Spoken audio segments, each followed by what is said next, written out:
In today's video, I am going to teach you how to move files and folders in Zoho Workdrive. Moving items is a simple way to keep your team folders organized, clean up clutter, and make sure files are stored where they belong. I will walk you through the exact process for moving a folder, and the same approach also works when you move a file. Start by locating the folder you want to move in your Zoho Workdrive drive view. Take a moment to confirm it is the correct folder, especially if you have several with similar names. Once you have found it, select the folder so it is highlighted.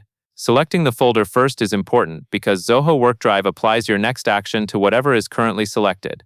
Next, open the folder options. You can do this in one of two ways. The first option is to click the three-dot menu, which is the small menu icon next to the folder. The second option is to right-click directly on the folder. Both methods open the same set of actions, so use whichever feels more comfortable for your workflow. From that menu, choose the option labeled Move To. This tells Workdrive that you want to change the folder location rather than copy it or rename it. After you select Move To, a pop-up window will appear with destination choices. In the pop-up window, choose the destination folder where you want the selected folder to go. Move carefully through the folder list so you pick the correct location.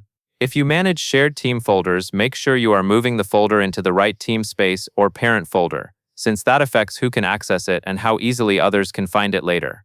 It also helps to pause for a second and review the destination path before confirming, because moving a folder can change where all of its contents live. When you are ready, click Move to confirm the change. Workdrive will then relocate the folder to the destination you selected. After the move is complete, it is a good habit to navigate to the destination folder and verify that the folder is now in the correct place. That covers everything you need to know.